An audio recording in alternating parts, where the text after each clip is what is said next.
Bien, buenas tardes, buenas noches a todos. Mil bendiciones, que la gracia del Señor sea sobre usted y sobre todos nosotros. Esta es una clase tremenda, interesantísima.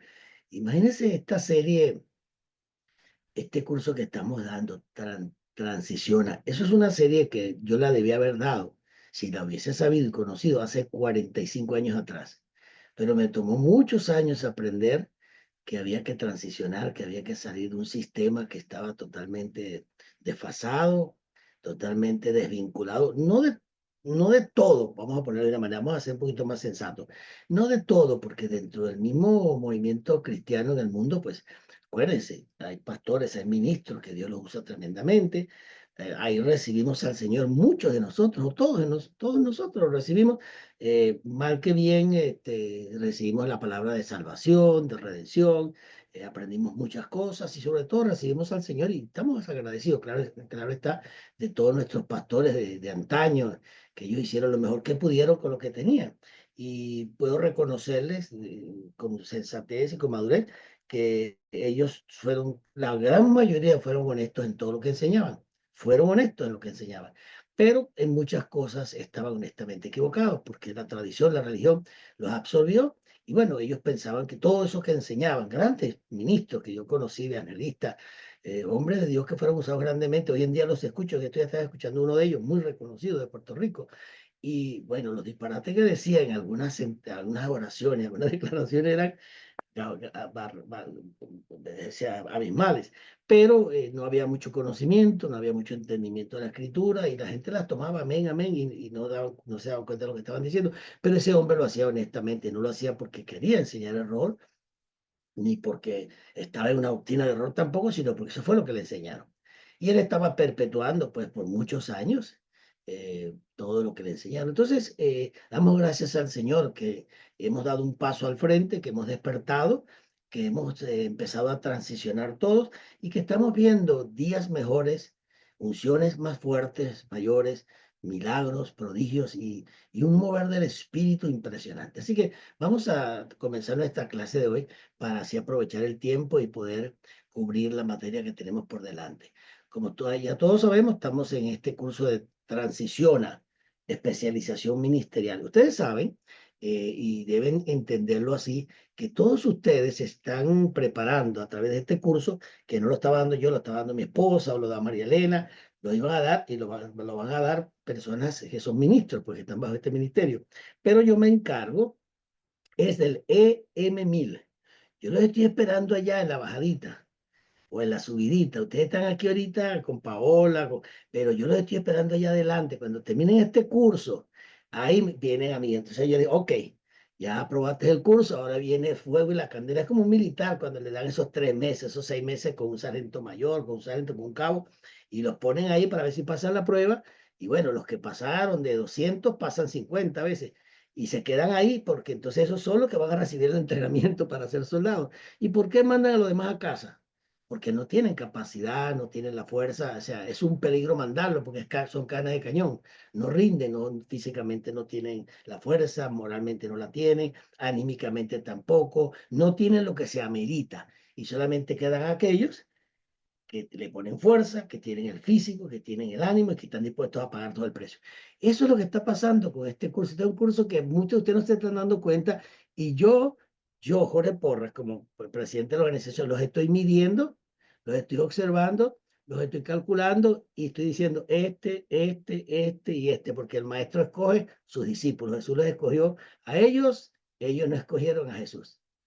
Entonces, ¿yo qué tengo que hacer? La responsabilidad mía es ver qué ustedes están haciendo, cómo hablan, cómo se mueven, cómo entienden las cosas, y yo tengo que escogerlos uno por uno y llamarlo por teléfono y hablar con usted. Mire, usted calificó porque lo vi bien, lo veo que está claro, lo veo que está bien entendido, porque yo necesito entregar 1000 ministros, por eso se llama EM1000, Equipo Ministerial del Milenio, o de los 1000 también, porque son 1000 por 2 veces, 1000 por el milenio y 1000 porque estamos armando un equipo para estos tiempos finales, para dentro de año y medio, 2 años, tener esos 1000 ministros hermano, como un indio de esos bravos de tiempo antiguo, que se ponía el cuchillo en la boca así afilado, las lanzas, todo lo cargaba y montaban el caballo a pelo, no tenían silla. Así es que yo lo quiero a ustedes, para adelante, a pelo, van a montar esos caballos al pelo, no van a usar silla ni nada, vamos con todo, vamos a ser como los mongoles que montaban esos caballos y pasaban a una velocidad y en el caballo montado y tiraban la flecha y daban en el blanco. ¿Qué les parece? Bravísimo eso. Esos son los guerreros que yo quiero. Rambos. Voy a armar Rambos. Así que usted prepárese. Si usted cree que no puede dar la talla, pues ya eso es una cuestión suya. Pero esto se va a poner color de hormiga. ¿Qué quiero decir con esto? Que se va a poner buenísimo, no se va a poner malo, pero picante, picoso, como dicen los mexicanos. Entonces, ¿estamos listos para comenzar esta clase de hoy? María Elena, ¿cuándo hacemos para el trabajo del equipo? ¿Lo hacemos a mitad, después de la que terminemos la primera mitad, o lo hacemos al final? Lo hacemos por lo general a la mitad, dependiendo de la dinámica que usted tenga. Ok, por ahí a la mitad vamos a hacer una dinámica de grupo. Cuando termine la mitad, antes de irnos a receso, hacemos la dinámica de grupo y vamos a receso. Bien, vamos a iniciar nuestras láminas, por favor, para el oído bien. Concéntrese, no se distraiga. Dígale, Señor, yo quiero que tú me hables, quiero que tú me ministres. Transiciona, especialización ministerial. Usted está viendo para dónde va, ¿verdad? Usted está viendo ese título y usted está seguro que lo entiende. Fíjese lo que le dice, transiciona, especialización ministerial. Ok, le voy a hacer una pregunta. Esta pregunta me va a decir a mí todo lo que usted ha aprendido de Paola. La pregunta es esta, bíblica.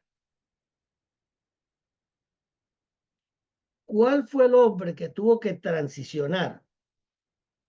Y hasta el nombre que se le puso a ese acto lo define como el hombre más importante en la Biblia que transicionó, apartando a Jesús, ¿ok? Que transicionó y cumplió su propósito. Preste oído, porque el nombre que se le puso a la transición, que existe y tiene un nombre hebreo.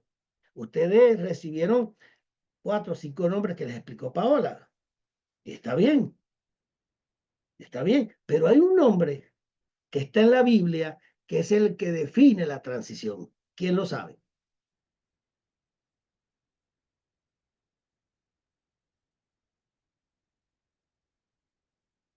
Ok, se la voy a soltar la palabra y alguien me la explique.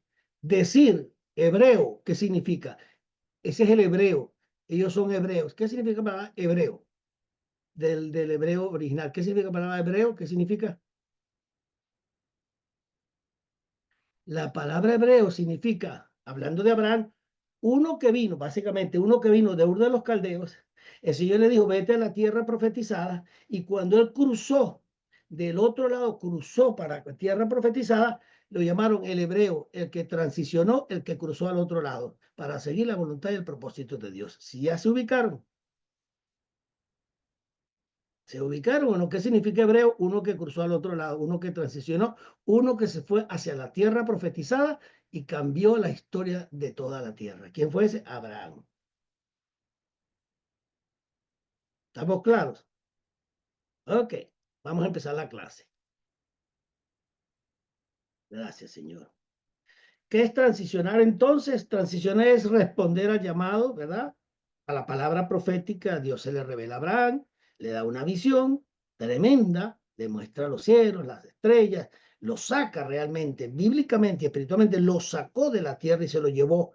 La gente no sabe eso, que esa palabra cuando dice que le mostró, lo sacó en espíritu, como pasó con Jesús en la tentación, igualito, lo sacó a la esfera celeste y le mostró todos los cielos y las estrellas y le dijo, tú vas a hacer así. Fue una experiencia tremenda. Entonces, transicionar, para uno transicionar, para Abraham poder transicionar, él tuvo, él tuvo que ser sacado de la esfera terrestre, terrenal, y fue llevado a las alturas y vio las estrellas, vio el firmamento.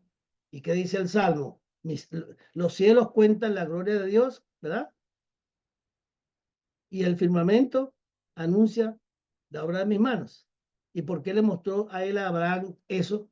Porque Abraham tenía que salir de su mente carnal, de Ur de los Caldeos, de la religión y de la tradición que tenía, para entrar en la esfera celestial. Y eso fue lo que hizo, lo sacó de la tierra, le mostró en el mundo espiritual, y le dijo, vas a ser padre de naciones, pero tienes que cruzar del Jordán para el otro lado, porque si no transicionas hacia la otra tierra, porque no es esta, es aquella, la tierra santificada por mí, separada para ti, para tu pueblo, y para yo establecer mi gran ciudad. Ok, seguimos. Entonces, transicionar en el contexto más sencillo, más simple, más básico, indica, ¿verdad? Transicionar es responder al llamado urgente de Dios. Dice que Abraham le creyó a Dios y le fue contado por emuná. Aceptó la propuesta, vio la visión. Dios le tuvo que mostrar a Abraham una visión clara y perfecta antes de mandarlo a la tierra profetizada. Le dio una visión. Entonces, ¿cómo comienza? La pregunta es ahora, ¿cómo comienza toda transición? Para que tú puedas transicionar. ¿Qué debe pasar en ti? Lo primero que tiene que pasar para poder transicionar. Alguien que me lo diga, según lo que le dije de Abraham.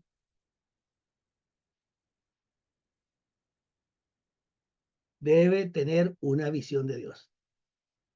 Si Dios no se te revela, nunca vas a transicionar. Si no tienes una comunión íntima con Él, no vas a transicionar. Puedes aprender el vocabulario, puedes ministrar como yo ministro, puedes usar los textos bíblicos, pero no has transicionado porque no hay visión. Samuel, primera de Samuel. Y veía a Samuel que no había visión con frecuencia y no se ministraba la palabra de Dios. Entonces, debemos entender cómo yo pude transicionar, porque en medio de tanta religión en donde yo vivía, yo empecé a ayunar, a orar, a buscar al Señor, y el Señor me empezó a revelar en mi espíritu lo que estaba pasando. Y me mostró en la visión de Abraham, la visión de Pablo, me mostró todo. Y decía, Señor, pero es que sin visión no hay futuro, o sea, no hay eternidad, que es lo que vamos a hablar. Sin visión no hay eternidad, porque lo vamos a ver. Uno cuando transiciona, está transicionando del mundo natural religioso, del sistema de los hombres, de la argumentación de los hombres. Todo este sistema eclesiástico está basado en argumentación de hombres. Muy bonito, hablan bonito, dicen cosas bonitas, son gente de Dios, se convirtieron, pero la mayor parte de lo que hablamos los hombres es pura idea de hombre. Necesitamos una visión del reino clara, que Dios nos la muestre, para poder hablar el lenguaje del reino, para poder transicionar y para poder entender y comprender. Debemos conocer, tener conocimiento. Segundo, debemos entender. Conocimiento es información, entender es comprensión y sabiduría es aplicación. Sencillo. ¿Qué dijo Salomón? Dame conocimiento, dame entendimiento y dame sabiduría. Eso fue lo que pidió Salomón para guiar un pueblo tan grande. Y eso es lo que tenemos que pedir. No hay transición si no hay revelación, si no hay visión. Entonces, transicionar es responder al llamado urgente del Padre Eterno a salir de dónde? De Ur de los Caldeos, de Babilonia. ¿Qué era Ur de los Caldeos? Babilonia, sal de ahí, mijo, ahí no hay nada. Pero ¿qué pasa? Él no salió con Sara y se fue solo. Se llevó a Lot, al sobrino, al papá, a toda la familia. Usted nunca va a transicionar tan fácilmente si usted arrastra con un montón de gente que Dios no lo mandó a cargar. La gente hoy en día se carga de muchos problemas, de muchas cosas que Dios no les ha dicho que carguen. Entonces no pueden caminar porque llevan cargas muy grandes. Y entonces es como correr un maratón de 42 kilómetros con un traje de militar, con todas esas cosas que ellos llevan, el fusil, el casco y todo lo que llevan. Y si son de mucha seguridad, llevan un montón de caserinas, de balas. O sea, según yo hablé con un tipo, dice que llevan como 30 kilos de peso, 25, 30 kilos. O sea, ¿cómo usted va a correr con eso? No puede. La guerra y la batalla que libramos es una batalla espiritual. Usted no te puede tener todo ese montón de gente tóxica al lado de usted. Vio como Lot era un tipo tóxico, Lot era tóxico. El papá se quedó en el camino, por allá murió Lot. Miren lo que pasó en Sodoma y Gomorra. Detuvo todo lo de Abraham, lo detuvo Lot. Estaba en un lugar equivocado. Cuando se dividieron, él cogió la llanura y Abraham cogió la montaña. Y después tuvo Abraham que bajar de la montaña y ir a buscar allá a donde estaba, porque se incendiaba, iba a morir con todo el pueblo y toda la ciudad. Tuvo problemas, fue lo que se llevó. Cuando uno transiciona, tiene uno que apartar los sentimientos. Ama a tu mamá, ama a tus hermanos, ayúdalos, pero cuando Dios te llama a cumplir una misión, cuidado, porque a lo mejor cargas con tu mamá, con tu papá, con todos tus hermanos y Dios no quiere eso. Dios quiere que le hables del evangelio, lo evangelices, se conviertan perfectos, sean salvos, no me malentienda, pero no te lo lleves como carga, porque Dios no te dijo, Dios no le dijo a Abraham, llévate a tu papá, llévate a Lot, llévate a ese gentío. No le dijo eso, le dijo, sal con tú y tu mujer. Y se llevó un gentío y mire, le tomó 25 años. Escúcheme, a los 75 lo llamó. ¿Y sabe cuándo le volvió a hablar a Abraham? 25 años después, que Lot se fue, que fue a Egipto, regresó, hizo todo lo que iba a hacer. Entonces, después que ella se separó de Lot, mire, le aparece Dios otra vez y le vuelve a hablar. 20, 25 años tardó Dios para volverle a hablar porque trajo unas cargas sobre él que no permitían a Dios decirle nada, porque no, Abraham no podía hacer nada hasta que él no decidiera soltar todo lo tóxico que se llevó. Suena pesada la palabra tóxico, pero es que a veces somos muy sentimentales en el ministerio, en el llamado, en la asignación de Dios. Los sentimientos hay que ponerlos en un lado. Usted no se imagina a Jesús. Jesús tuvo que poner los sentimientos por su madre, por Miriam, por José, por sus hermanos, por todo lo que había ahí. Él era un hombre que creció ahí con esa familia. Pero llegó un momento que le dijo, mujer, ¿qué quieres conmigo? Hey, guarda distancia, yo sé, yo te amo, tú me criaste, tú hiciste tu trabajo perfectamente, pero no me impidas, déjame estar en los negocios de mi padre. Y tenía 12 años y ya estaba zafándose. Entonces, ojo, ojo con lo que estamos haciendo. Básicamente ya entendimos lo que es transicionar, no seguimos con eso, ya usted lo vio, pero quería refrescarlo. Seguimos entonces, fíjense que esta imagen está bellísima. ¿Qué es transicionar? Es el recorrido en el movimiento que hace, pero fíjate que es como una culebra. Estamos deshaciéndonos de la serpiente, estamos deshaciéndonos del sistema satánico, estamos deshaciéndonos, mira eso. Eso tiene una forma de serpiente, porque es que tenemos un montón de cosas que pertenecen a la serpiente, religión, dogmas, tradiciones, sal de Babilonia. Amigo, tenemos a Babilonia montada en el hombre, hermano. El sistema de error tenemos que avanzar y caminar a la verdad del reino. Entonces vamos a ver 5 principios para transicionar. Esta cuarta parte o cuarto módulo le llamé yo. 5 principios para nosotros poder transicionar efectivamente. Présteme mucha atención, por favor. 1. Olvidar lo que queda atrás. 2. Humillarme ante la voluntad de Dios. Cuando digo olvidarme lo que queda atrás, los sentimientos, todos esos lazos sentimentales, todas esas amistades, todo eso que nos une al pasado, a tu celebración de la Navidad, a tu celebración de las rumbas, al alcohol, a las 20.000 novias que tuviste, las rumbas, todo lo que hiciste, todo ese basurero, tienes que deslastrarte. Humillarme ante la voluntad de Dios, humillarme, ya vamos a ver, someterme al gobierno del Mesías. Mira, no puedes humillarte mientras no te olvides mientras no te olvides lo que tiene que quedarse atrás. Y luego no puedes someterte al gobierno si no te humillas. Y luego, si no te dejas eso atrás y no te humillas y no te sometes al gobierno, jamás te podrás rendir para ser quebrantado. Y quinto, no podrás reconocer al Señor en todos sus caminos si no te has olvidado de lo que dejaste atrás, si no te has humillado, si no te has sometido al Mesías y no te has rendido y te has dejado quebrantar por él. ¿Qué es el quebrantamiento? ¿Qué es el quebrantamiento? El quebrantamiento es un proceso de deslastración, de, de destrucción de tu ego, de tu yoísmo, de tus planes, de tus propósitos, de tus malos hábitos, de tus amigos tóxicos, de tus familiares. El Señor dijo, yo no vine a traer paz a la casa, vine a traer división entre el padre y la madre, entre los hijos y los padres. Eso no lo dije yo, lo dijo Jesús. ¿Por qué? Porque cuando Él despierta a una persona que está en un hogar, la persona abre los ojos espirituales y ve en el mundo espiritual, mientras que todo el resto de la familia está caminando en sus tradiciones. Entonces eso va a traer conflictos, sí o sí, es imposible, es inevitable. El trabajo nuestro es armar la casa de reino dentro de nuestros hogares para que esa casa de reino toda se ceda a Dios. Y ese es el trabajo que estamos haciendo ahorita, y que estoy haciendo yo como presidente de toda la organización, como apóstol, en lo que es transicionar a través de establecer no iglesias congregacionales en templos y no es que no es que no vayamos a tener un lugar donde congregarnos, no, no, sí, claro que va a haber un lugar, pero la base de todo ministro es el hogar. La Biblia dice, un hombre de Dios, un obispo, un ministro, no que no gobierne bien su casa, no puede gobernar la casa de Dios. Entonces, ¿por dónde vamos a comenzar? Por Adán y Eva. ¿Cuál fue el problema de Adán? ¿Por qué no pudo gobernar la tierra Adán? ¿Por qué no pudo conquistar la tierra? ¿Por qué no pudo llenar la tierra? ¿Por qué no pudo suplirla de todo? ¿Por qué no se multiplicó? ¿Por qué no se reprodujo? ¿Por qué no la sometió? ¿Por qué no la gobernó? Porque como cabeza de hogar violó el pacto. No pudo ni siquiera gobernar su casa, Adán, ni siquiera a su mujer, al punto que Dios le dice, ¿por qué le hiciste caso a tu mujer? Porque oíste la voz de tu mujer y no la mía. Entonces, ¿dónde comienza el ministerio? En el hogar. Dios creó una familia, esa es la base y la creó para establecer su gobierno en la tierra. ¿A quién le entregó el gobierno? ¿A los políticos? No. ¿A quién le entregó el gobierno? ¿A los millonarios? No, y esos son los que gobiernan.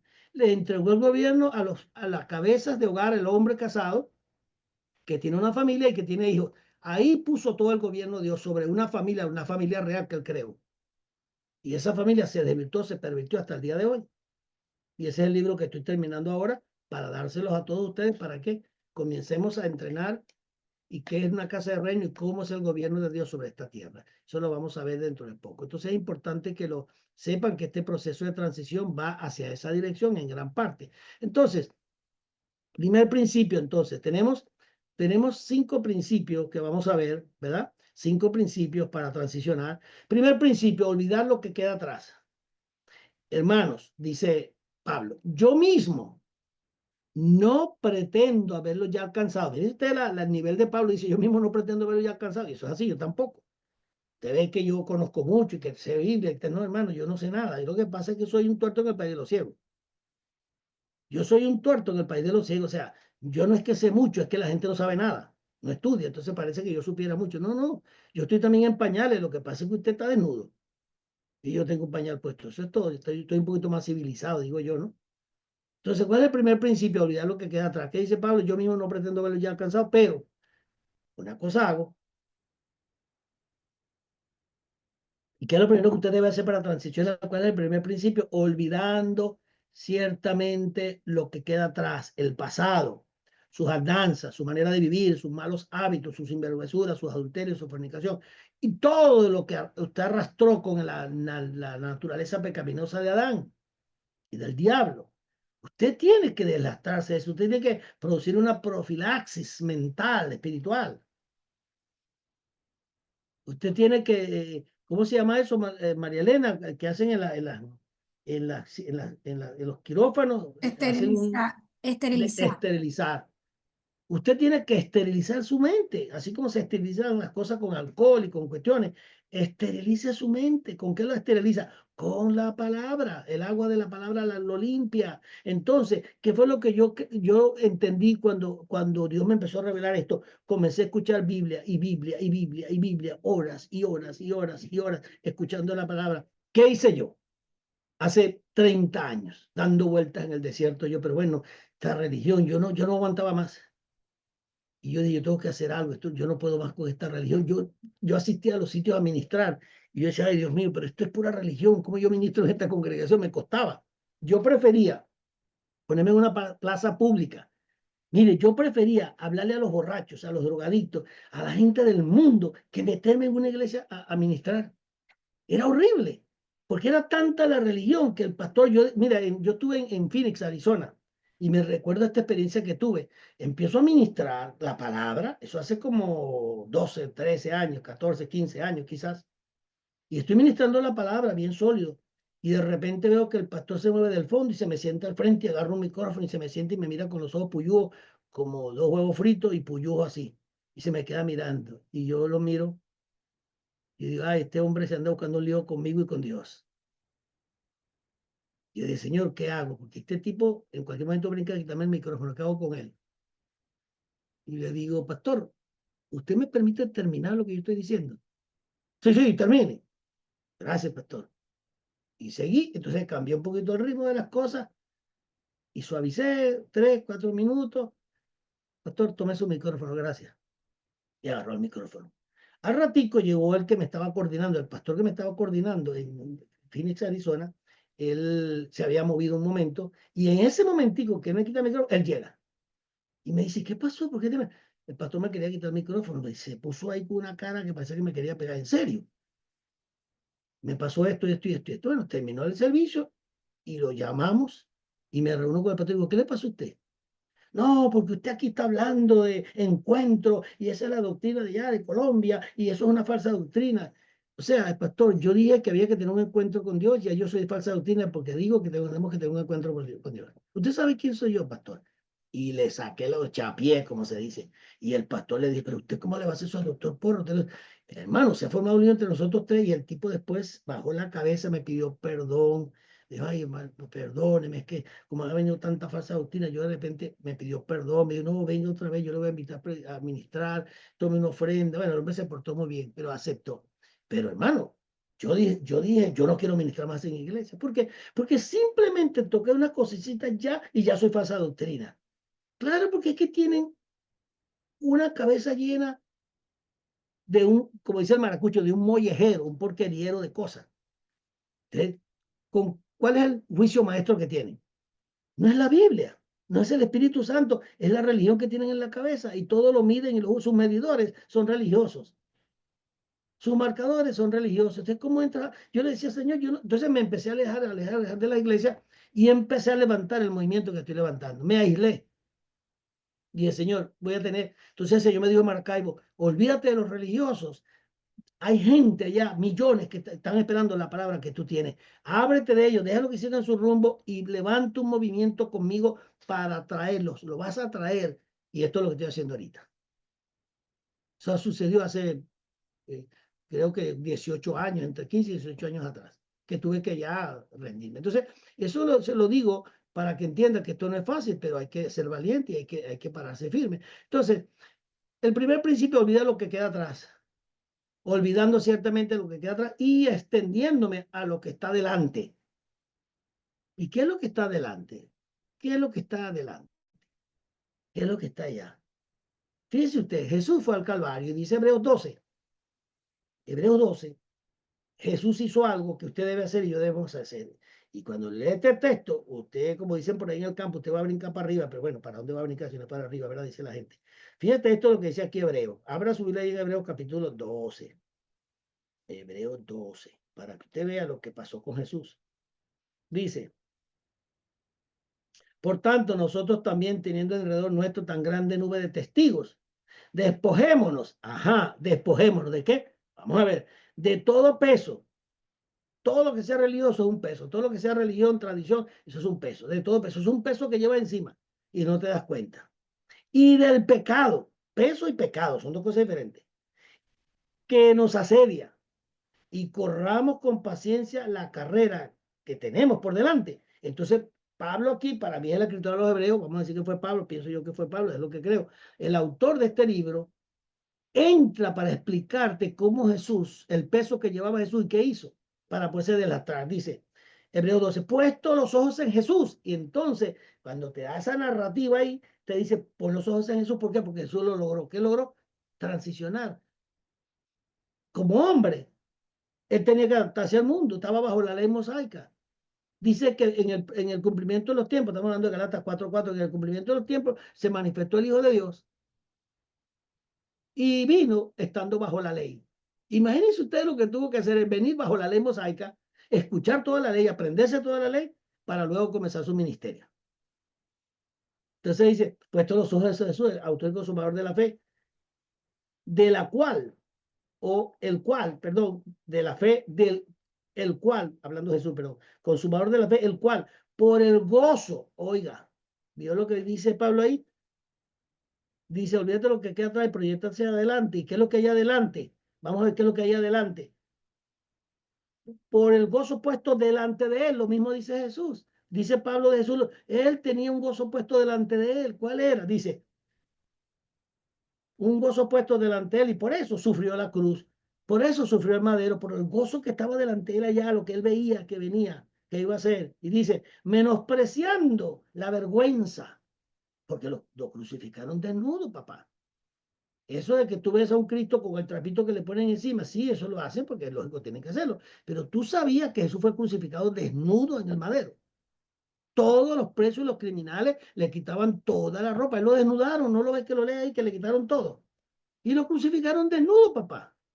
Estaba como vino al mundo. Nadie te dice eso porque la gente, bueno, así fue que lo crucificaron. Mira lo que dice, menospreciando la vergüenza, porque lo hicieron pasar una vergüenza, hermano, ser el Hijo de Dios manifestado en carne. Mire, lo crucificaron desnudo, si usted no lo sabía. Y se sentó a la diestra del trono de Dios. Pero escuche, ahí no termina. Mira el versículo 3. Lo que pasa es que cortan, las Biblias cortan, y entonces usted cree que eso termina. No, no, no ha terminado. Pablo no ha terminado. Considera pues a Cristo. Está hablando de la transición que tuvo que pasar él para podernos liberar a nosotros. Dice, considera pues aquel que sufrió tal contradicción de inicuos, no simplemente pecado de inicuos, para que no os fatiguéis ni desmayen vuestras vidas. No desmayen. Mírenlo en el huerto de Getsemaní. 3 veces ahí clamando y iba y los discípulos durmiendo hasta que por fin un día le voy a hablar de lo que pasó en el huerto de Getsemaní. Versículo 4, porque aún, y no está hablando ahora nosotros, porque aún no habéis resistido hasta la sangre combatiendo contra la iniquidad y el pecado. ¿Vio lo que es transicionar ahora? ¿Lo entendió o no? Hay que combatir contra la iniquidad, el pecado, el mal, y eso no va a ser fácil, hermano. Vas a tener que tragar grueso. Y vas a tener que darlo todo. Y vas a tener que entender que o te niegas, porque si no lo haces, estás descalificado, no puedes correr la carrera. Y dice, y habéis olvidado, versículo 5, ya olvidado la exhortación que como Dios os dirige, hijo mío, no menospreciéis la corrección del Señor, ni desmayes cuando eres de él reprendido, porque el Señor al que ama castiga y azota a todo aquel que tiene por hijo. No sé si captaste lo suficiente ya. Papá, estamos hablando de algo extremadamente serio. Yo no te estoy invitando a que tú participes de un M1000 y después te voy a venir a entrenar y bueno, hermanito, está bien, váyase para el mundo. Sí, se con esa mujer que no es suya. Sí, hermano, responda como usted le dé la gana. Aquí esto, hay que tener misericordia de usted. No, no, no, no, espera, espera. Jesús le habló a los fariseos, a los saduceos de su época, y ustedes son todos unos hijos del diablo. Y los deseos del diablo que le dice, y por eso me quieren matar. Jesús no daba con paños calientes por los discípulos. Y un día que dijo, el que no bebiera mi carne y comiera mi sangre, no puede entrar al reino de los cielos, no puede ser salvo, no puede recibir nada. Y todo el mundo, mira, comer sangre, beber sangre y comer carne. Se fue todo el mundo. Se fue todo el mundo. Jesús está hablando de ser un caníbal. ¿Entendieron ellos? Y los discípulos miraban que todo el mundo se iba. ¿Tú sabes lo que es ese gentío que arrancó, se levantó y se fue todo el mundo? Habían 200, 500, 1000 personas, 2000, no sé cuántas había. Arrancaron, se fue todo el mundo, no quedó nadie, solamente los discípulos mirando para los lados. Quedó solo Jesús, solo con los discípulos. Y él se quedó así parado mirándolo y ellos. Y entonces miran a Jesús y Jesús le dice, ¿y qué? ¿Ustedes también se quieren ir? Así me imagino yo muchos de ustedes cuando entren al EM1000. Va a llegar un momento que yo les voy a decir, ajá, mire, ya se fueron 4 y tú también te quieres ir. Porque esto estamos haciéndolo para dar un entrenamiento, no un entrenamiento religioso como dan estos institutos y estas universidades teológicas, no, no. Yo voy a hablarles a ustedes de lo que es el ministerio y del precio que hay que pagar. Y que te voy a preparar y nos vamos a preparar para morir o en un cadalso o que nos decapiten o que nos quemen vivos. Pero tienes que prepararte para eso, si no, mejor ni te inscribas.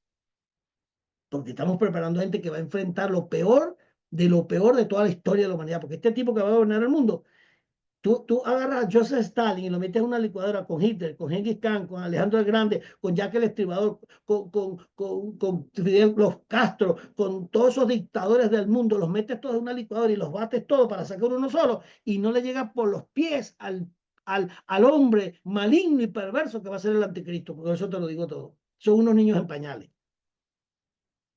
El hombre que viene a gobernar este mundo dice que va a tener toda la influencia satánica. Satanás le va a entregar todo su poder. Y si lo quieres conocer más, léete Isaías capítulo 10, versículo 5. Lee todos esos versículos y Dios te revela quién es y qué va a hacer. Hermano, Estamos hablando de un monstruo, estamos hablando de un genocida, estamos hablando de un criminal jamás existido. Todos juntos no llegan a él. Entonces, ¿te quieres preparar para enfrentar esa maldad o te quieres preparar para jugar a la religión? Bueno, si quieres seguir jugando a la religión, pues te tengo que despedir, no vas a poder estar con nosotros porque no estás capacitado para aguantar esto, porque estos son rambos espirituales que hay que preparar. Entonces, yo no pretendo haberlo alcanzado. Ciertamente, todo eso lo dejé atrás y extendiéndome a lo que está delante. Eso es lo que está hablando Pablo. Lo que está delante, el reino eterno del Señor. Entonces, como ministros de Dios, olvidar lo que queda atrás implica, primer punto que te estoy dando, abandonar viejas costumbres. ¿Tienes viejas costumbres, sí o no? Doctrinas humanas, muchas tenemos.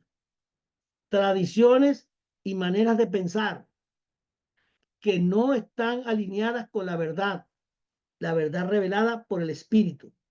Es un acto de rendición en el cual dejamos atrás enseñanzas y estructuras que no tienen propósito en el diseño de Dios para que renovados y equipados conforme a su voluntad, para ser equipados y renovados conforme a su voluntad, desde la perspectiva hebrea, este principio se relaciona con shahaj, dejar de recordar, soltar deliberadamente todo ese pasado. Esto incluye no aferrarse a sistemas doctrinales que limitan el mover del espíritu, tradiciones humanas que reemplazan la verdad de la palabra o patrones mentales que obstaculizan el avance del reino de Dios. Eso es lo que significa.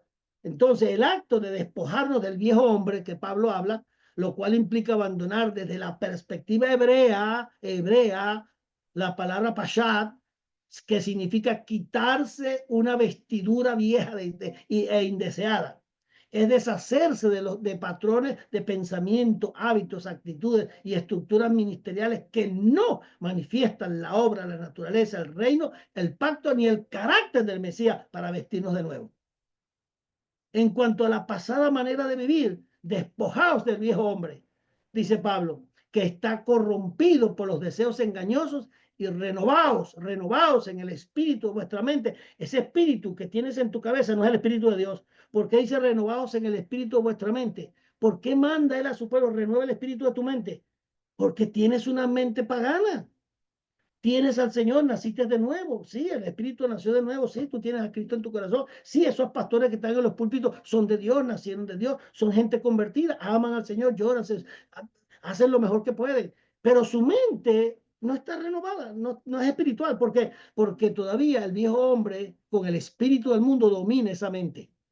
Y es por eso que ves pastores, pero se ves grandes ministros cometer graves errores, grandes escándalos, como se han presentado aquí últimamente en los Estados Unidos, grandes. ¿Por qué? Porque aunque nacieron de nuevo, son hombres que aman a Dios, la mente está llena de basura, de religión, de dogmas, de tradiciones. Entonces, esto no es fácil entenderlo. Pablo lo dice a los Gálatas. Pablo lo dice, andad en el espíritu. Allá en Gálatas 5 dice, andad en el espíritu. El espíritu renació y no satisfagáis los deseos de la carne. Está hablando del espíritu renacido. Andate en el espíritu, es que camines en tu espíritu renacido, de acuerdo a la palabra. Andate en el espíritu y no satisfagáis los deseos de la carne. Escucha, porque los deseos de la carne son contra el espíritu. ¿Cuál espíritu? El espíritu tuyo renacido. Tienes una batalla interna, la habla Santiago, capítulo 4. Dice que la verdadera guerra está dentro de nosotros, no con el diablo. El diablo perdió esa guerra, Jesús la ganó y nos la entregó derrotado, lo tenemos debajo de nuestros pies. El problema para mí no es el diablo, soy yo. Yo no tengo problemas con ningún diablo. El diablo no tiene parte en mi vida. El problema es cuánto yo le cedo al diablo de mi vida. Cuánto yo le cedo al enemigo. Viendo pornografía, viendo porquería, hablando con gente que no tengo que estar hablando. Entonces el diablo no tiene ninguna parte en mí. Pero como tengo una mente que no la renuevo, que es pura religión, pues el enemigo tiene tremenda plataforma para hacer lo que le da gana contigo, conmigo, con cualquiera. Entonces hay un problema. Andate en el espíritu renacido, no satisfacer los deseos de la carne, porque los deseos de la carne son contra el espíritu y los del espíritu contra la carne. Y te pregunto, ¿y quién está en el medio? Fíjate, el espíritu y la carne tienen una batalla. ¿Y quién está en el medio? Lo que la gente llama el alma. No, tu mente. El hombre natural, el hombre, Pablo dice, porque el hombre natural no entiende las cosas que son del espíritu. ¿Cuál es el hombre natural? La mente. Y la mente no renovada, peor. Porque si tú tienes una mente renovada, pues una mente humana, pero renovada. Pero si tienes una mente, tienes un espíritu de Dios, tienes la carne que te domina y tienes una mente no renovada, entonces la mente se va del lado de la carne y tienes tremendo problema. ¿Lo ves o no lo ves? Entonces, transicionar es deslastrarte, es vomitar. Mira, yo sé cuando una persona se deslastra cuando vomita. Yo he administrado, y por la gracia de Dios, a gente, personas que yo me la he puesto bajo el ministerio, y cuando han empezado a escuchar la palabra, hermano, vomitan, se han ido al baño corriendo a vomitar y a vomitar. ¿Por qué? Porque estaban llenos de lastre podrido de las cuestiones del mundo. Eso le pasa a todo el que transiciona. Hasta que tú no vomites el porquerío que tienes dentro, tú no vas a transicionar. Tienes un lastre en tu mente que si te metes en la presencia del Señor, escúchame, si te metes en el fuego y te metes en el fuego, vas a sentir un deseo de vomitar de momento, pero a vomitar. Y ese momento, el fuego del Espíritu, ¡shum!, te está limpiando. Ahí es cuando comienzas a avanzar. Cuando comienzas a avanzar es cuando empiezas a vomitar todo el porquerío que sale por tu boca, que está metido en todas tus entrañas. Pues es que no sé lo que estoy hablando. ¿Qué le pasó a Pablo? ¿Qué le pasó a Pablo? ¿Qué le pasó a Pedro? ¿Tú crees que esa gente, después que el Señor resucitó, le fue muy bien? No, esa gente pasaron por unos procesos terribles. Pablo, si tú ves la historia de Pablo en Filipenses, todo lo que era para mí ganancia, lo he estimado como porquería, como bosta de caballo, como estiércol, para no decir la mala palabra que uno normalmente usa, pero eso es lo que es. Todo eso que yo tenía, ¿y qué era lo que él tenía dentro? Dígame, ¿qué religión tenía él? Judaísmo. Es lo que practicaba el judaísmo. Y él dice que eso para él vino a ser estiércol. Entonces, ¿qué haces tú practicando judaísmo si Pablo lo vomitó? ¿Es el judaísmo o es el cristianismo? ¿O es el islamismo? ¿Cuál es la religión de Cristo? Dígame. Dígame qué religión profesó Cristo, qué religión profesó Pedro, Pablo, después que se convirtieron y nacieron de nuevo. ¿Qué religión? ¿Hablaron alguna vez de cristianismo, de judaísmo, de islamismo? Ninguno, ni Cristo, ni los apóstoles, ninguno de ellos habló de religión. Un solo tema, el reino de Dios. Porque eso fue lo que perdió el hombre y lo vino a restaurar. Entonces estamos transicionando de ese sistema religioso que es babilónico todo, que está metido en nuestra cabeza por 1935 años, 1940 años, porque se empezó a llamar al Evangelio del Reino después del año 50 después de Cristo, ahí el primer siglo, fue que empezaron a llamar en Antioquía a los seguidores de Cristo cristianos, imagínense, y por eso eso, y se desviaron hacia una religión llamada el cristianismo, que es la religión que usa el catolicismo romano para asesinar gente de todas partes. Asesinaron musulmanes, asesinaron gente, judíos, en nombre del cristianismo. El cristianismo es una religión genocida desde sus comienzos. Desde sus comienzos. Ahora, que los primeros cristianos en el primero o segundo siglo eran gente de Dios tremenda. Ellos creían que ese cristianismo que estaban aprendiendo era de Dios, hasta la vida la dieron por el Señor, pero usando el cristianismo porque no sabían otra cosa. Martín Lutero, mire la batalla que tuvo. Martín Lutero jamás habló del reino, no entendía el reino. Él creía que la iglesia católica era la iglesia de Cristo.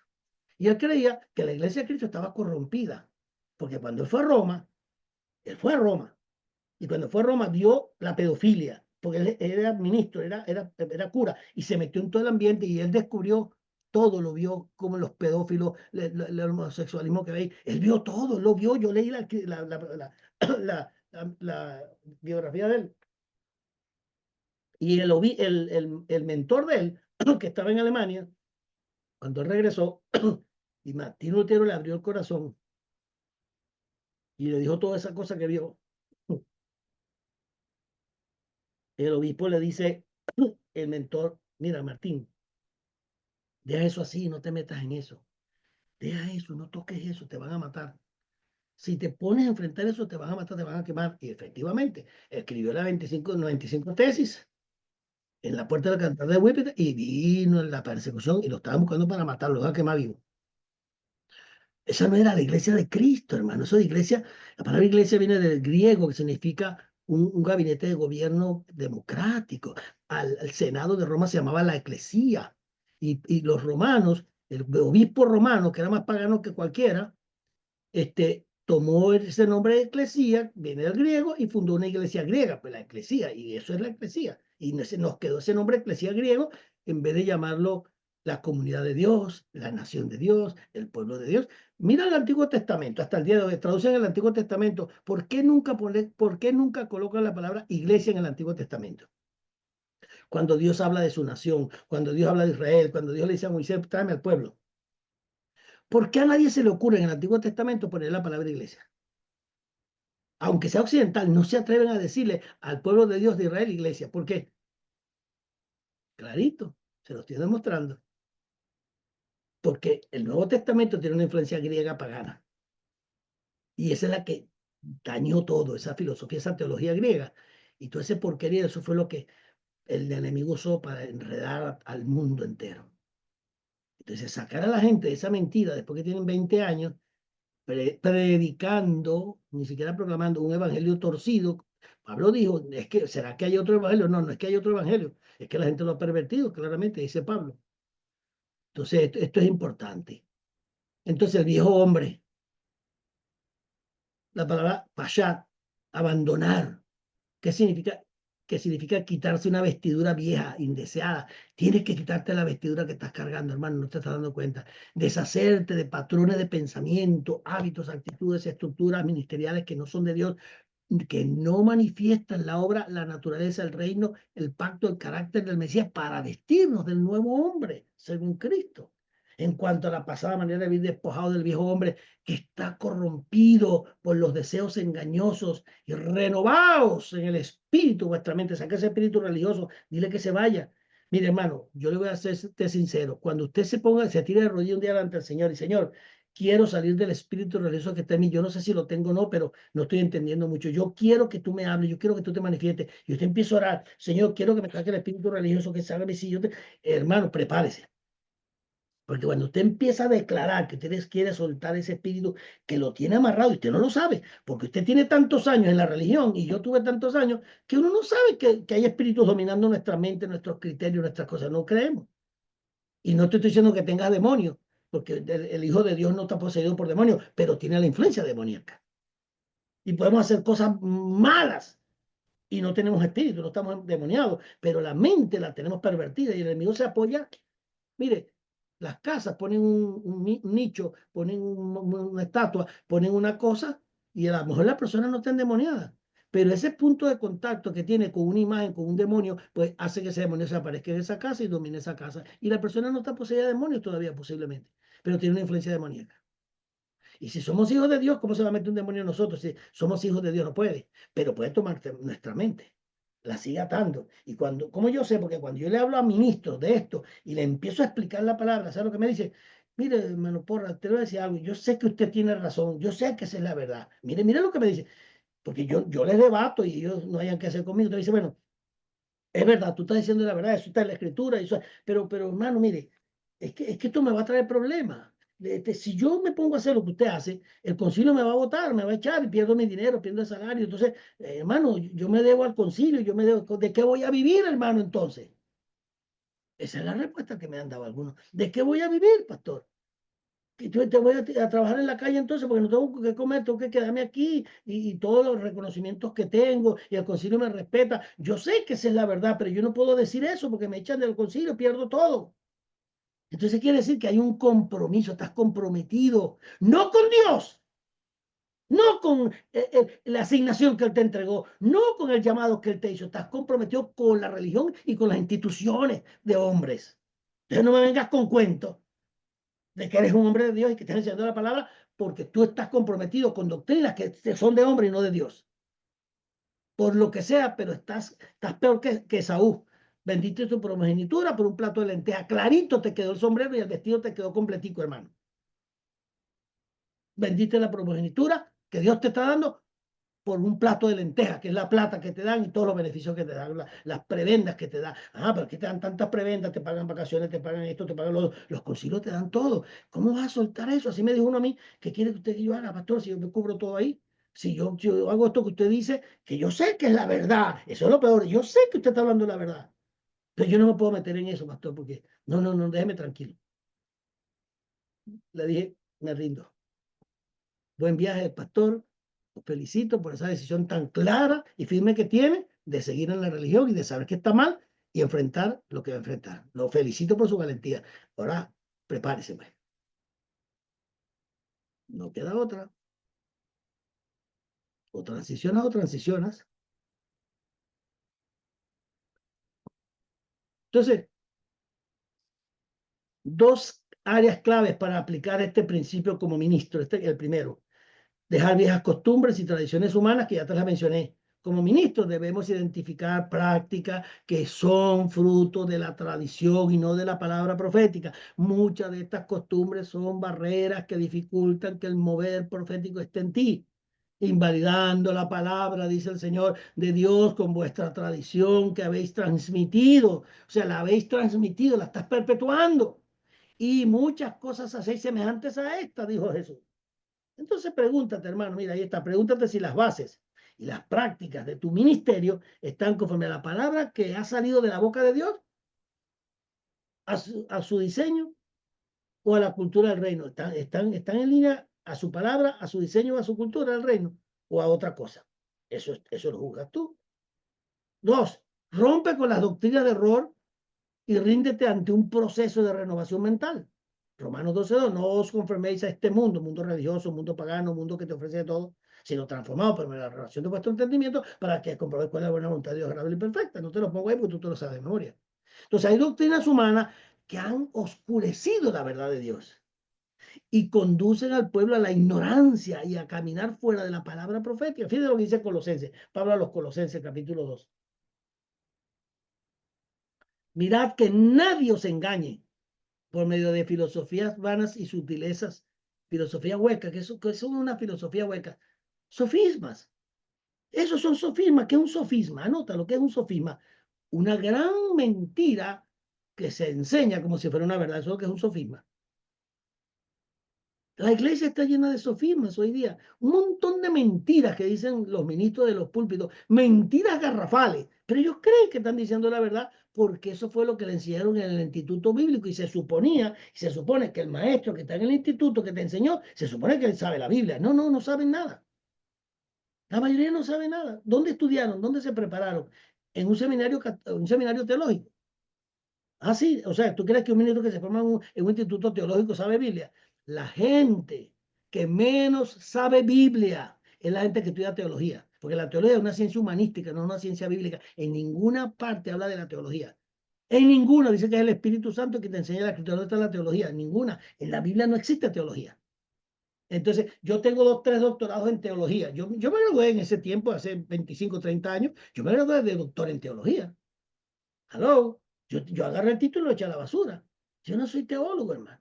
Yo soy bíblico, yo tengo revelación de la Biblia, y voté el título, ¿no? Yo no quiero ni decir que soy doctor en teología, así ni lo pongo el título, porque yo no aprendí nada de ahí. Es más, cuando estudié teología fue que me di cuenta que eso era del diablo, porque empecé a buscar la palabra teología y descubro que en la historia de la palabra teología, en su morfología, en su etimología, en su semántica, en su sintaxis y en todo lo que es el estudio de la filología, que lo que son las lenguas y los idiomas, encontré que la palabra teología la usaban los griegos para hablar de los patrones de los dioses y de los principados que habían en sus ciudades. Eso es teología. ¿Y qué tiene eso que ver con la Biblia? Nada. Entonces agarraron el cristianismo católico romano, adoptó, cristianizó ese término, lo cristianizó y lo metió dentro del vocabulario de la iglesia, y así es que el diablo trabaja filtrando las cosas, pervirtiendo las cosas, engañando. ¿Cómo lo engañó a Adán y a Eva? Le filtró las cosas. Así como cuando tú a un niño le das comida y le quieres meter algo que no le gusta, pero se lo envuelve con la comida porque es alimenticio para él, entonces se lo maja y se lo pones así y se lo mete y él cree que está comiendo papita y está comiendo otra cosa que le estás dando para que se alimente.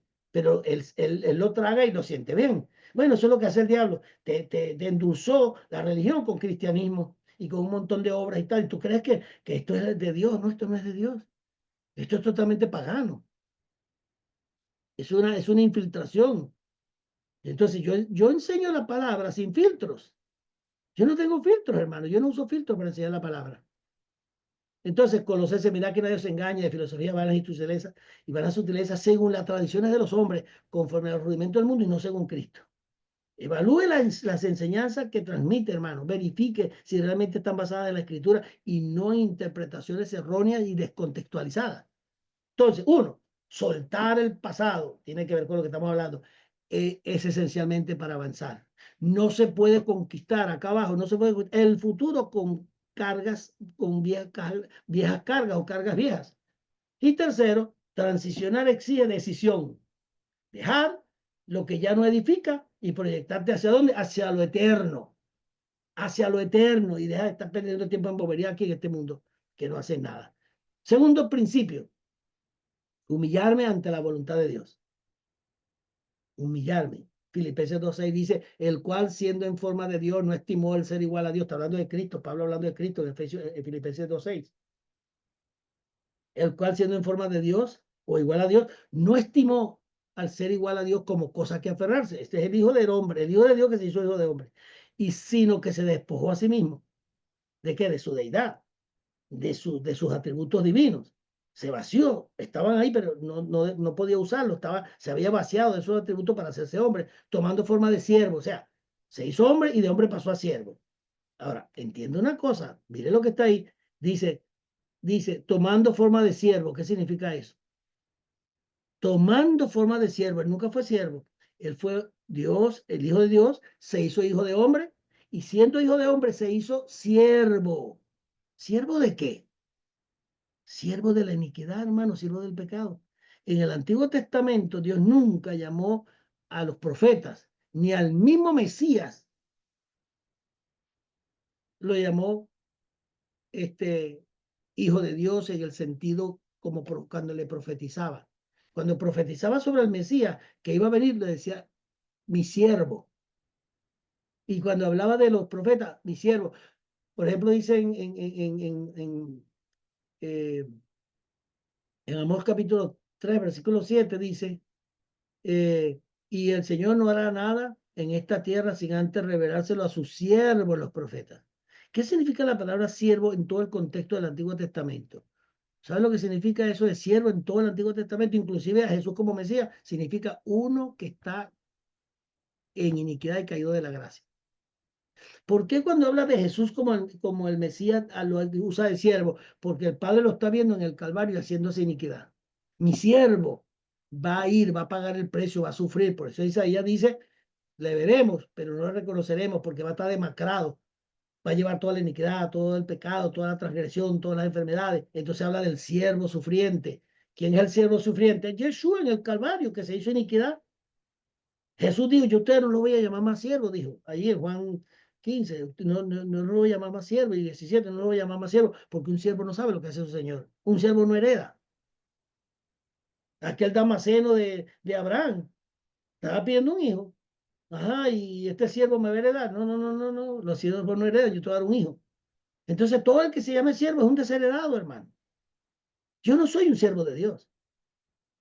Porque usted está tan acostumbrado a escuchar eso que suena hasta bonito. Ay, yo soy un siervo. Entonces todos son como unos siervitos. Yo no soy ningún siervo de Dios, hermano. Yo soy un hijo de Dios. La palabra doulos, que Pablo dice, yo siervo del Señor. Pablo no dijo siervo, dijo esclavo. Yo doulos. Doulos es esclavo, no siervo. Un esclavo pertenece a la casa porque es comprado. Y el amo tiene que cuidarlo y protegerlo. Entonces, cuando el Señor nos salvó, y nos compró por precio, como que éramos esclavos, nos compró por precio, y después que nos compró por precio y nos hace esclavo de él, entonces, por la ley de la adopción, nos hace hijos, nunca siervos, nunca siervos. Un siervo no hereda, un siervo no sabe lo que hace su Señor, dijo Cristo. Yo no lo voy a llamar a ustedes más siervos, lo voy a llamar mis amigos, mis hermanos, mis amados, mis hijos amados. Jesús nunca nos llamó siervos. Esa es la religión. Porque no se dan cuenta del vocabulario. Tenemos un problema lingüístico terrible. Los pastores tenemos un problema lingüístico terrible, hermano. Usamos términos que no aplican por ningún lado, porque no leemos la escritura. Hubo un pastor que dijo hace poco en un canal por ahí, yo lo escuché, hablando del pecado de Adán. Adán no cometió pecado. No cometió pecado. Eso no fue pecado lo que cometió Adán. Si utilizamos la lengua española correctamente. ¿Cometió Adán pecado? No, Adán no pecó. ¿Qué cometió Adán? Iniquidad. La palabra iniquidad es la palabra avón. La palabra pecado es la palabra amartía y en hebreo es catá. Entonces, él no cometió pecado, él cometió iniquidad. Entonces, este pastor dice, para rematar el problema, que confunde las palabras, dice, porque el pecado de Adán fue la iniquidad. ¿Qué te parece? El pecado de Adán, dice el pastor, fue la iniquidad. ¿Tú te imaginas semejante burrada? El pecado de Adán, o sea, la palabra pecado significa una falta menor. un delito menor. Y él dice, el delito menor de Adán fue cometer iniquidad, pero ¿cómo va a ser el delito menor de Adán cometer iniquidad si la iniquidad es lo que mató a Adán y lo que hizo que la humanidad cayera bajo juicio? La iniquidad, ¿cómo va a decir que el pecado de Adán fue la iniquidad? ¿Qué disparate es ese? El pecado no es la iniquidad no es pecado, la iniquidad es iniquidad y el pecado es una consecuencia de la iniquidad, que es una falta menor como la que tú y yo cometemos ahorita y pedimos perdón, y el Señor nos perdona, porque el pecado se perdona, pero la iniquidad no se perdona. Un impío allá afuera, no le digas que confiese su iniquidad para que sea salvo. Eso no existe en la vida, que confiese la iniquidad para que sea salvo. Imposible. ¿Por qué? Porque la iniquidad no se perdona. ¿Cómo sale la iniquidad del hombre? A través de un sacrificio propiciatorio, según Isaías capítulo 53, él tuvo que pagar el sacrificio propiciatorio. Mira la historia de Israel con el pacto de animales. Mira la historia de él con el pacto de expiación. Sacrificaban animales para que esos animales, esa sangre de animales que representa la vida, porque sin derramamiento de sangre no hay remisión de qué, de iniquidad. Entonces, esa sangre de animales no les quitaba la iniquidad, no se las quitaba, era temporalmente, se ofrecía al carnero, al Señor, y el otro era Azazel. Entonces uno se dedicaba al Señor y el otro se dedicaba para tirarle todos los pecados, toda la iniquidad, y lo soltaban en el desierto, que es Azazel. Si usted conoce un poquito lo que es Yom Kippur y conoce lo que pasaba ahí en Yom Kippur, el 10 de Tisri, que es la única y única vez que el sumo sacerdote entraba a ese lugar por unos minuticos, era durante la fiesta de Yom Kippur.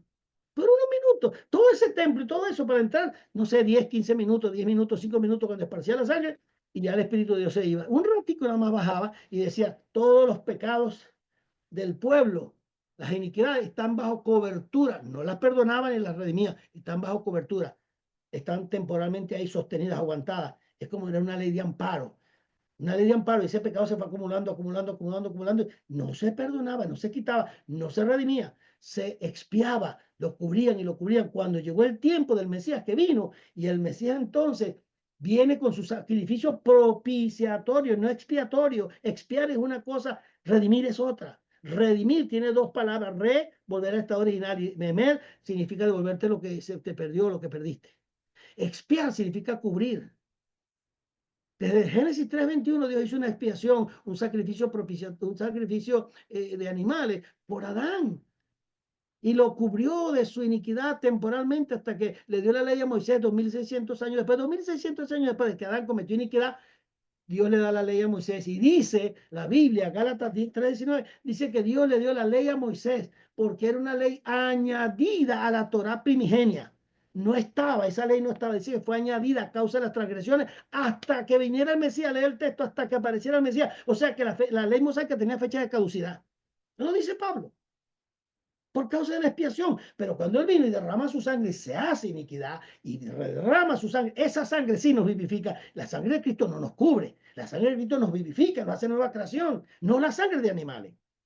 Entonces Él pagó el precio por mí, me resucita, me vivifica, y enseguida me sienta en lugares celestiales junto con Él y me redimió para siempre, una vez y para siempre. Yo soy un redimido, tengo la autoridad, el poder del Señor para enfrentar al diablo que venga, a los demonios que vengan, porque esa es la autoridad que Él nos entregó a nosotros. Las obras que yo he hecho, ustedes las harán también, y aún mayores, porque yo voy al Padre. Son palabras de Jesús.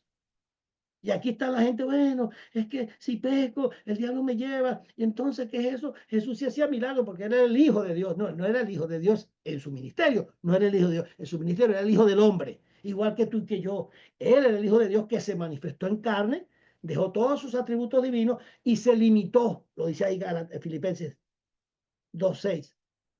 Y como hombre, el Hijo del hombre se limitó, más adelante lo vas a ver. Entonces, ubiquémonos en el contexto bíblico. Nos meten demasiada religión porque no conocemos la escritura. Demasiada religión. Entonces, volviendo acá, principio: humillarte delante de la voluntad de Dios. Filipenses 2:8-6. El cual, siendo en forma de Dios, no estimó el ser igual a Dios, porque era el Hijo de Dios, como cosa que aferrarse. Escucha, sino que se despojó. La palabra kenao y el verbo kenao y la palabra kenosis, el sustantivo kenosis y el verbo es kenao. Se despojó, se vació. ¿De qué? De sus atributos divinos para hacerse hombre. No lo estaba usando, no debía usarlo. Y se humilló, después dice, y se humilla, después que se hace hombre, se humilla. Óyeme, tomando forma de qué? De siervo. O sea, se hizo hombre y después se hizo siervo. Imagínense, se hace hombre y después se hace siervo de la iniquidad porque tenía que llevarle en el Calvario. Hecho semejante a los hombres. Dice, y hallándose en la condición de hombre, se humilló a sí mismo, se hizo siervo, al hacerse obediente hasta la muerte y muerte del madero en el Calvario. Imagínense hasta dónde se degradó Jesús por nosotros. Para que usted venga a decir ahora que la salvación se pierde porque usted miró para el lado. No, hermano, usted no ha entendido lo que es el poder de la salvación, usted no ha entendido lo que Dios hizo con usted. Entonces, humillarse, ¿qué significa? Proceso voluntario. Eso tienes que hacer para transicionar en donde nos rendimos ante el Padre Celestial. Eso tienes que vivirlo tú. Dos, porque si no lo entiendes, no lo vives, despojarte a ti mismo para entregarlo todo, tal como lo hizo Yeshua. Todo lo entregó. Entregó sus atributos divinos, su deidad, todo lo que él era. Se vació, papá, se vació para hacerse hombre, para entregarlo todo por ti, por mí. Se vació, tenemos que vaciarnos, hermanos, de todo eso, de todo lo que traemos del mundo. Se vació todo lo que trajo del trono de Dios, se vació, y nosotros tenemos que vaciarnos de todo lo que tenemos del mundo. Mire, mire qué diferencia. Él se vació todo lo bueno y sublime, y nosotros tenemos que vaciarnos de todo lo malo y hediondo que tenemos encima. Son dos cosas, dos kenosis diferentes. Él sufrió una kenosis, Jesús sufrió una kenosis a la inversa. La kenosis de él fue la kenosis de toda su divinidad. Se vació de todos sus atributos para hacerse hombre. Nosotros tenemos que vaciarnos de toda la iniquidad que tenemos, el pecado, para poder servir al Señor. Son dos kenosis diferentes, porque usted y yo estábamos caídos. Pero cuando el Señor nos redimió y ya lo aceptamos, no confesamos la iniquidad, no se confiesa la iniquidad. Padre, yo confieso mi iniquidad. No, Pablo dice, el que creyere en su corazón, oído, que Dios Padre, estamos hablando de Romanos 19, el que creyere en su corazón, oiga la doctrina, que Dios resucitó a Jesucristo de los muertos y confiesa la iniquidad, el pecado, no, y confiesa a Jesucristo, a Jesús, como su Señor. Y no hay confesión de pecado ni de iniquidad. Dios nunca manda para nosotros hacernos que confesemos pecado. ¿Qué vamos a confesar? Dígame. ¿Cuál pecado? El que cometió Adán por nosotros. Nosotros fuimos víctimas. Esa iniquidad ni siquiera es nuestra. Mire, yo ni siquiera puedo confesar la iniquidad que tengo porque no es mía. Yo la recibí de Adán. ¿Qué debe decir el Señor? Señor, te confieso el pecado de iniquidad que heredé de Adán, perdóname. Y el Señor me va a decir, pero ¿por qué vas a pedir perdón por una cosa que no es tuya? Por eso vine, me dice el Señor. Yo no vine para limpiarte de tu iniquidad, vine a limpiarte de la iniquidad que heredaste, porque tú eres una víctima. Por eso vine a pagar el precio, porque si tú fueras como Lucifer, si tú fueras el autor de esa iniquidad, yo no vengo a redimirte. Pero tú y la humanidad son víctimas de Adán que desobedeció, y esa iniquidad que yo le quito a ustedes no es de ustedes. Esa la heredaron de Adán, porque lo dice Romanos 5, la heredaron, así como por un hombre entró la muerte a toda la humanidad, así por un hombre llamado Jesús entra la vida. ¿A donde hay confesión de pecado? Ahí lo que hay es, quitas una cosa y pones la otra, porque fuimos víctimas de Adán y ahora somos agraciados por el amor de Cristo. Escúcheme, fuimos víctimas de Adán. Y por eso tuvimos la maldad y todo esto. Y el Señor vino a pagar el precio por una maldad que no es nuestra, la heredamos. Entonces el Señor paga el precio y ahora por gracia, todo, así como por un hombre entró la muerte, por un hombre entró la vida. Entonces entró la vida a nosotros, por gracia, por gracia. Yo estoy salvo por gracia, porque yo no tenía toda esa maldad que yo tenía, toda esa iniquidad, no era mía, era de Adán. Yo no cometí esa iniquidad en el huerto, fue Adán y Eva. Nosotros la heredamos. Entonces Dios dice, esto es una injusticia, ¿cómo yo voy a meter al hombre al infierno toda una eternidad cuando la iniquidad fue heredada? Es como un niño que hereda sida o hereda una enfermedad congénita, hermano. Y nace con defecto y todo, porque son taras genéticas que heredaron de los padres. ¿Qué culpa tiene ese niño de salir todo feo y todo torcido y todo enfermo y todo demacrado y todo? No tiene la culpa, es inocente. Así estamos nosotros, estamos todos así de iniquidad. Y el Señor dijo contra, esto no es justo que toda la humanidad lleve la iniquidad que hizo este hombre.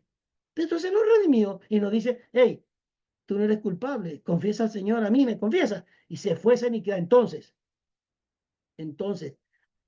te vas a agarrar duro con lo que te voy a decir, porque esto que te voy a soltar te va a hacer llorar y te va a hacer, o sales corriendo y no vuelves más para estas reuniones, o me juzgas como que estoy en una falsa doctrina, o te conviertes al Señor definitivamente. Porque te voy a citar la Biblia. Primera de Juan, capítulo 2, ábrela ahí, María Elena. Juan, capítulo 2, versículo 2.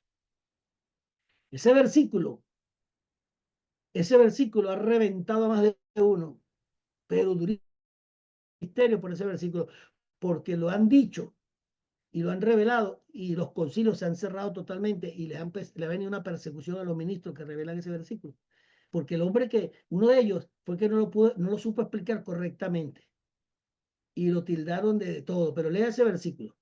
María Elena, léelo en voz alta lo que dice ese versículo 2, Juan, 1 Juan 2, 2, léelo con calma y enfatiza la segunda parte, léelo. Ya va, me dijo primero Juan, ahora primera de Juan, ya va, de Estás momento. lenta, vale. Si esto fuera un duelo de pistolas, ya te hubiese matado hace rato, pero no saques la pistola. Óyeme, la Biblia es tu arma. ¿Qué pasó, María Elena? No, chica, ya yo fui bien y tú todavía estás pensando qué es lo que vas a hacer. Deme un segundo que me dio la cita No, no, no, equivocada. no, no puedo. Yo soy joven, jovencito soy yo y mira, doy en el blanco. ¿Qué Ah, pasó, María primera Elena? de Yo Juan tengo como 2. 25 años. Ajá, damos pues. Primera de Lee el Juan 2. versículo. Primera de Juan 2, 2. Dice, y él es la propiciación. ¿Qué es la expiación? No, la propiciación. Propiciación. Mire la diferencia. O sea, Él por gracia nos redime. Sigue. Por nuestros pecados, pero Ahí ya hay sería mal. anomía por nuestras iniquidades. Correcto, está mal traducida. Sigue. Y no solamente por los Para nuestros, ahí, no solamente por los nuestros que somos salvos. Escucha esto, aquí viene el lío viene aquí, no solo por los nuestros, dice Juan, el apóstol. ¿Y qué? ¿Por qué? sino también por los de todo el mundo. Ahí. Dígame usted, ¿qué dice ahí? Que Jesús, nosotros somos salvos. Y dice que Él no solamente murió por nuestras iniquidades, que somos salvos, estamos en el Señor, sino por las iniquidades y el pecado de todo el mundo. En otras palabras, Jesús pagó el precio de toda la humanidad que cayó bajo Adán. ¿Lo pagó o no lo pagó? Contéstenme. Hágame así. Yo quiero verles la cara porque yo quiero ver quién aquí tiene entendimiento y quién no tiene. Si usted entiende lo que está ahí, haga así. O sea, Jesús pagó el precio por todos nosotros que somos salvos y por todo el mundo. ¿O no dice por todo el mundo? Pregunto, ¿pagó Jesús toda la iniquidad de todo el mundo? ¿Sí o no? Bien, estoy bien en la doctrina. Ahora, ¿qué significa eso? Fíjese, dice que por todo el mundo. Entonces, eso me dice a mí, vamos a lo legal. Ese versículo me dice a mí que el mundo entero que está allá afuera ya tiene el precio pagado por Jesús y son inocentes delante de Dios. Fueron declarados inocentes delante de Dios porque esa iniquidad no era de ellos. ¿Era de quién? De Adán. ¿Estoy correcto o no? Él pagó ya por los del mundo, o sea, tú no tienes deuda, yo la pagué por ti. Entonces, ¿cómo está el mundo ahorita? Legalmente delante de Dios, ¿cómo está? ¿Quién me puede explicar eso? Legalmente ya Dios, Jesús pagó el precio y ellos fueron absueltos por Yeshua de toda iniquidad que heredaron de Adán. Entonces, ¿cómo está el mundo ahorita? Delante del Padre, ¿cómo está? ¿Está justificado o no está justificado el mundo? Ajá, está justificado, pero ¿por qué no camina como nosotros? El mundo, ¿por qué no camina y no se goza esto? ¿Por qué no lo hace? Porque Jesús dijo en Juan 3:18, lee Juan 3:18, escuche, porque esto le va a romper el coco, pero usted va a ver la dimensión a donde Dios lo va a llevar. Juan 3:18, 3:17 y 3:18, Marilena, que se oiga allá en Rusia.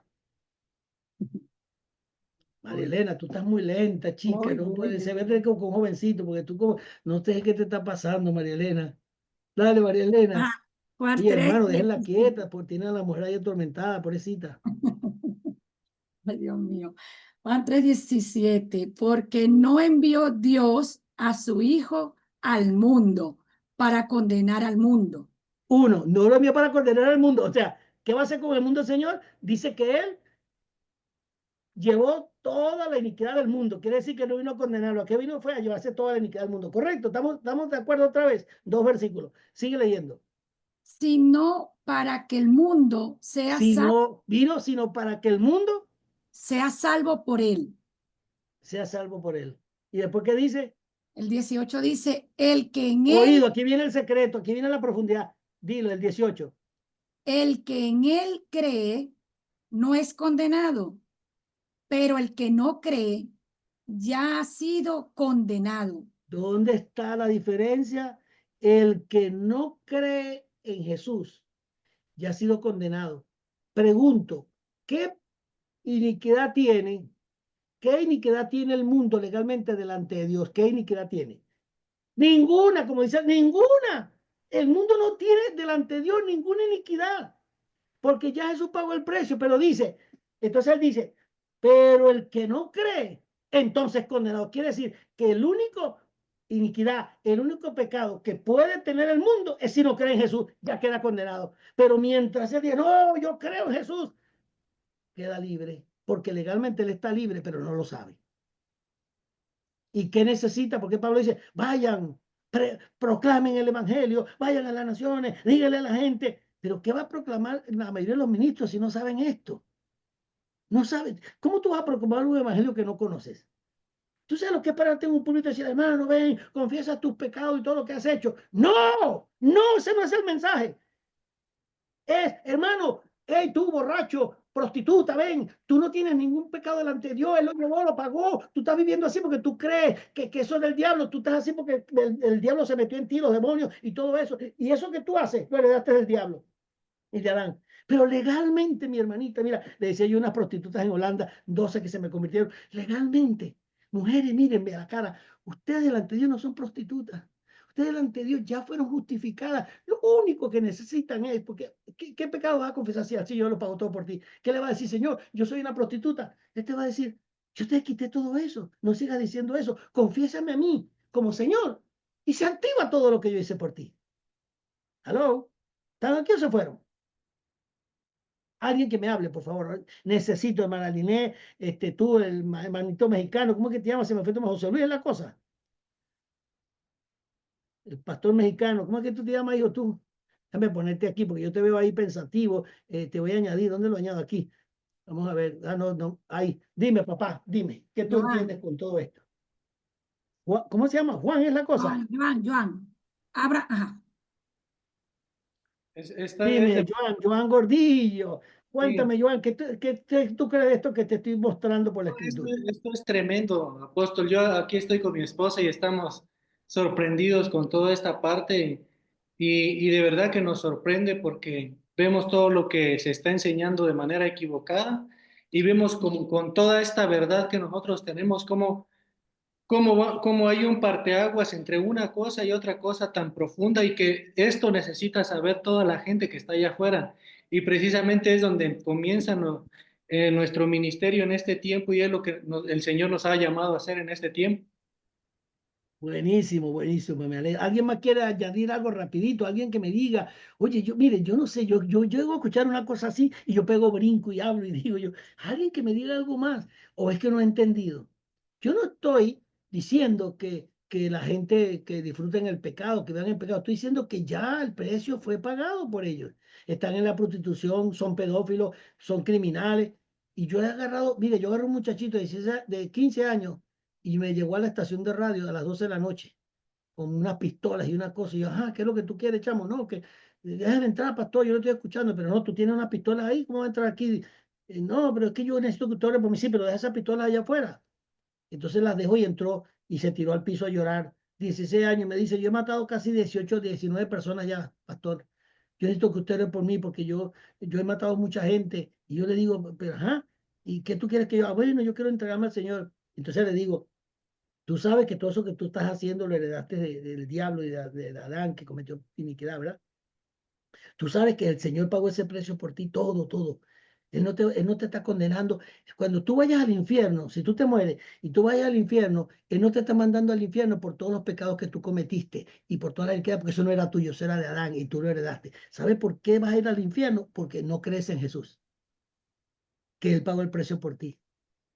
Si quieres creer en Él hoy, ¿crees? No tiene que limpiarte de ningún pecado porque ya lo llevó. Solamente tiene que decir, como dijo Pablo, el que cree en el Señor con todo su corazón y confiesa con su boca a Jesús, no el pecado, y confiesa a Jesús como su Señor, será salvo. Porque con el corazón se cree para bautizar y con la boca se confiesa pecado. No, salvación. No sé si captó cómo usted está tergiversado eso. El diablo enredó todo eso. ¿Qué hice yo cuando me convertí? Yo no confesé iniquidad, nada. Yo dije, Señor, Señor, te recibo, acepto ese sacrificio, como me lo explicó la hermana que me habló del Evangelio. Señor, acepto ese sacrificio, yo sé que tú lo pagaste por mí, lo acepto, confieso que eres mi Señor, te confieso a ti. Eso fue lo que yo confesé, yo no confesé pecado ni iniquidad, porque yo no tengo ningún pecado ni iniquidad que confesar. Primero, que sí está en mí, pero eso no es mío, solo heredé de Adán. Yo no hice nada. Yo fui el heredero, como un niño que hereda las taras genéticas de sus padres y entonces lo quieren venir a matar porque tiene taras genéticas. Pero espérense, hermano, porque me van a matar. Yo soy así todo feo y todo, porque mi padre, qué sé yo, qué fue lo que hicieron. Los padres se comen la uva sangre y los niños sufren la dentera. Eso dijo, no, no, no, no, no. Eso no va a ser así más nunca. O no lo dijo Jesús. Los padres se comen las uvas agrias. ¿Quién se comió la uva agria? Adán. Y los hijos estamos sufriendo la dentera. Y Jesús dijo, eso no va a ser más así. Yo no voy a condenar a nadie porque esté sufriendo la dentera del padre Abraham que hizo Adán, que lo hizo. Eso fue la verdad que él explicó. Nosotros no tenemos que por qué sufrir la dentera de nuestro padre Adán. Jesús libró de esa dentera. No tengo consecuencias porque eso no era mío. El Señor me dice, simplemente di que el sacrificio que yo hice tú lo aceptas y que yo soy tu Señor. Así como aceptaste al diablo y así como andas haciendo lo malo, ahora dime, Señor, acepto tu sacrificio. Tú pagaste el precio, te acepto como mi Señor. Si yo no confieso eso, la verdadera iniquidad mía se convierte en haber rechazado al Señor y no el pecado que tengo o que tenía, porque Jesús lo pagó. El verdadero pecado y la iniquidad mía es rechazar al Señor, según lo que dice el pasaje. Dígame, mi hermano, hermana, Linet, pastora Linet, coménteme rapidito que vamos a hacer un break. Coménteme, hermana Linet.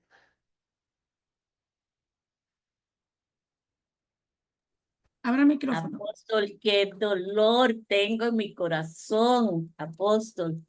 Qué dolor porque tantos años de ser inquisidora, de estar demostrando el pecado y llevando a la gente a algo que no estaba en la verdad. Y hoy más confrontada que nunca de saber esta verdad que el Señor nos ha traído. Creo que esto hay que gritarlo a voces, enseñarlo en las azoteas, decirlo, quitar esa venda, esa podredumbre que el enemigo puso de una identidad totalmente errada. Y nosotros jugando de vivos, apóstol, diciendo que nos santificábamos, que éramos, ¿verdad? Que nosotros recibiéramos y éramos los que estábamos más bien, más mal, porque estábamos llevando a la persona cada vez más hundida a ese fango. Creo que hoy el Bueno, y Señor trajo pastora, usted ha libertad. escuchado, perdón, y usted ha escuchado esto que hacen algunos ministros con toda que te llevan a un estado, te hacen una regresión y te llevan a donde tu papá te violó, el tipo que te violó, y te llevan a los crímenes que cometiste para supuestamente darte una sanidad interior. El único que puede darte una sanidad interior es Yeshua, con simplemente decir, creo en ti, Señor, acepto tu sacrificio. Yo no puedo, ¿cómo me limpio de todo esto si no es creyendo en ti? Simple, porque de tal manera amó Dios a quien al mundo, ¿cuál mundo? Todo el mundo que dio a su Hijo unigénito para que todo aquel que en Él crea no se pierda, tenga vida eterna. Es tan sencillo como eso. Entonces, ¿por qué seguimos cargando con una iniquidad que ya Cristo la pagó? Y yo la tengo dentro de mí, tú la tienes, porque éramos pecadores, éramos inicuos. Sí, la teníamos, pero la deuda estaba pagada. Es como que usted, mi hermana, usted reciba una gran herencia de sus padres, la dejaron escondida en un banco, hubo alguna razón que usted no se entendió y no sabe que tiene eso ahí. Y un día le llegan a la casa y dicen, Marianela, usted tiene unos tíos por allá y tal, que eran multimillonarios en Europa. ¿En serio? Eso ha pasado. Sí, y allá tiene 300.000 millones de euros en Europa y andan buscando uno de los parientes, usted es una de ellas. Ay, yo soy millonaria, sí. Multimillonaria, eso ha pasado ya varias veces. Multimillonaria. Ah, pero yo no sabía. Ah, pues si él es ignorante, ya la culpa no es nuestra, porque usted es la familia, usted tenía que saber, sin embargo, estamos buscando como el que predica el evangelio, como el que anuncia el evangelio. ¿Eh? Yo te vengo aquí a anunciar una buena nueva, y es que tú eres millonaria, pero tú no lo sabes. ¿Quieres recibir ese dinero? Claro, pero tú lo trabajaste. No, yo no trabajé eso, pero es mi herencia. ¿Qué hicimos nosotros para ser salvos? Nada. Ajá, pero, mire, escuche, ¿qué hicimos? Vuelvo a preguntar, ¿qué hicimos nosotros para ser salvos? Nada. Pero vamos a voltear la pregunta, ¿y qué hicimos nosotros para ser pecadores? ¿Qué fue lo que hicimos? Para nacer manchados con una iniquidad que yo no cometí. ¿Qué fue lo que hicimos? ¿Por qué Dios me rechaza? ¿Por qué Dios me llama inicuo? Cuando yo no hice nada. Yo soy víctima de un desgraciado que cometió un crimen allá en el principio y yo heredé la porquería, la maldición de ese hombre. Entonces, ¿por qué Dios me va a condenar a mí? ¿O no tengo derecho a defenderme? ¿Qué fue lo que hizo el Padre? ¿Por qué Satanás no puede ser redimido ni los ángeles? y nosotros sí. ¿Por qué? Mire la pregunta. ¿Por qué Dios no redimió al diablo? Ni a los demonios, ni a los ángeles caídos. ¿Por qué no? Y a nosotros sí. Ah, porque Adán fue padre nuestro y él fue el que nos metió en la iniquidad. Satanás no fue padre de los ángeles, el padre era Dios. Y Satanás cometió su propia, entró la iniquidad en él por su maldad. Y él contaminó a los ángeles. Y todos cayeron, pero no tienen salvación porque cada quien cometió ellos fueron los inicuos, ellos no heredaron la iniquidad de Satanás. Satanás no heredó la iniquidad de nadie, él se hizo iniquidad. Los ángeles se hicieron iniquidad, por eso tomaron una sentencia de muerte eterna. Pero yo no hice nada, yo soy víctima. Nací, los padres tienen una enfermedad, yo nací genéticamente con tales problemas, el corazón no me sirve, nací con los brazos así, nací todo mocho, nací tuerto, ciego. ¿Qué culpa tengo yo de eso? Entonces el Señor te dice, porque de tal manera amó Dios al mundo. ¿Cuál mundo? El mundo caído por Adán. ¿Qué dice la Biblia? Bienaventurados los pobres de espíritu. ¿Quiénes son los pobres de espíritu? Los caídos por Adán. Bienaventurados los pobres de espíritu, toda la humanidad, porque de los tales legalmente es el reino de Dios. De ellos, es suyo es.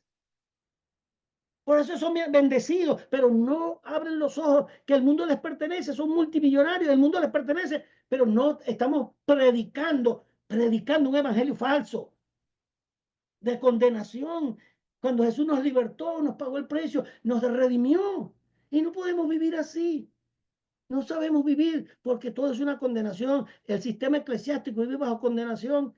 Ahí los dejo para que se tomen un café y los que van a vomitar vayan y vomiten en el baño, boten todo ese basurero. Aleluya, déjeme tomarme un café y ya regreso para acá, hermano. Los bendigo, María Elena.